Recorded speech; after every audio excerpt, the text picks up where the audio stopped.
មកុដព្រះនាងនាគក្នុងដួងព្រលឹងនៃសិល្បៈខ្មែររបាំព្រះរាជទ្រព្យខ្មែរមិនមែនត្រឹមតែជាទម្រង់នៃសិល្បៈរបាំប៉ុណ្ណោះទេប៉ុន្តែជានិទស្សនៃពន្លឺអរិយធម៌ដែលបានចាក់ឫសយ៉ាងជ្រៅនៅក្នុងព្រលឹងខ្មែរនិងជានិមិត្តរូបនៃអត្តសញ្ញាណជាតិនៅក្នុងស្បែកអន្តកាលនៃប្រវត្តិសាស្ត្រការរស់ឡើងវិញនៃកេរដំណែលដ៏ពិសិដ្ឋមួយត្រូវបានប្រសូតរូបរាងឡើងក្រោមព្រះរាជតម្រិះដ៏ខ្ពង់ខ្ពស់នៃសម្ដេចព្រះរាជបុត្រីព្រះរាមនរោត្តមបុប្ផាទេវីទេពនិតប្រតិឯងដើម្បីបង្កើតនូវនិមិត្តរូបដ៏រស់រវើកមួយនៅក្នុងការសម្ដែងល្ខោនព្រះរាជទ្រព្យរឿងព្រះថោងព្រះនាងនាគសម្ដេចព្រះរាជបុត្រីព្រះរាមទ្រង់បានសពព្រះハរតីចាត់ឲ្យក្រុមជាងទក្សិណហត្ថដ៏ចំណានសាងនៅមកុដព្រះនាងនាគឡើងដោយយកលំនាំតាមចម្លាក់រចនាបថបាយ័នដ៏ល្អឯកនៃព្រះពន្លាព្រះយមខាងជើងព្រះលានជលដំរីមកុដនេះមិនត្រឹមតែជាគ្រឿងប្រដាប់សម្រាប់លម្អលើព្រះសិរសានោះទេប៉ុន្តែជាសក្ខីកម្មនៃការបង្រួបបង្រួមរវាងទេវកថាបុរាណវិទ្យា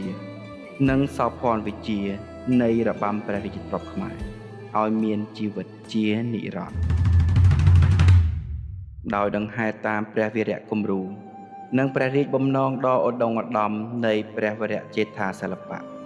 ក្រុមការងារភូមិវិល័យបាយសីខ្មែរដែលជាអ្នកបន្តវេនក្នុងកិច្ចការងារអភិរក្សនិងអភិវឌ្ឍ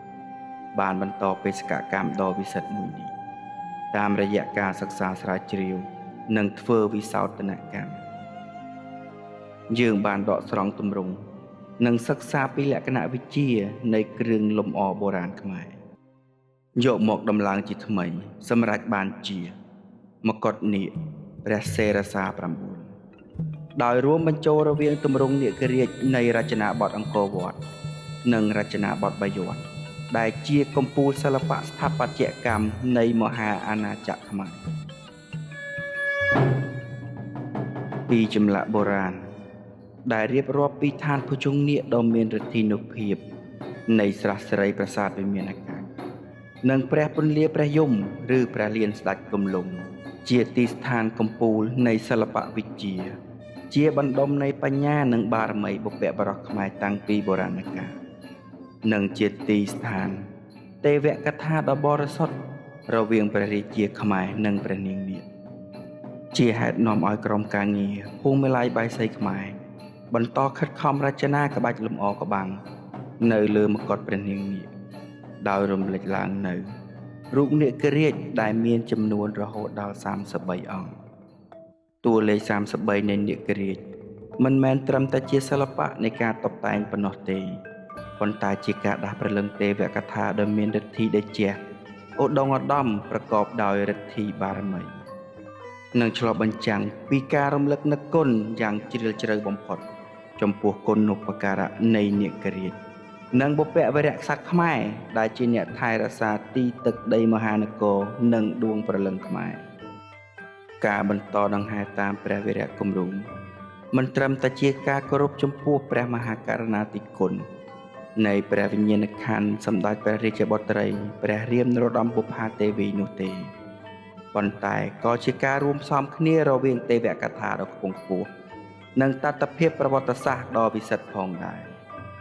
នេះទើបធ្វើឲ្យមកុដព្រះនាងនាគក្លាយជាវត្ថុសិល្បៈវប្បធម៌ដ៏មានតម្លៃមិនអាចកាត់ថ្លៃបានជាមាគ៌ាសវណ្ណ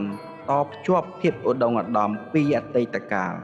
មកដាស់ស្មារតីកូនខ្មែរគ្រប់រូបនាពេលបច្ចុប្បន្នហើយក៏ជាសក្ខីកម្មដ៏រស់រវើកជាផុសតាងសម្រាប់អ្នកសិក្សាស្រាវជ្រាវអ្នកប្រាជ្ញគុណវន្តកុលបុត្រខ្មែរគ្រប់ទិសទីបន្តមានមោទនភាពដែលបានកើតជាកូនខ្មែរនៅលើទឹកដីសវណ្ណភូមិនេះ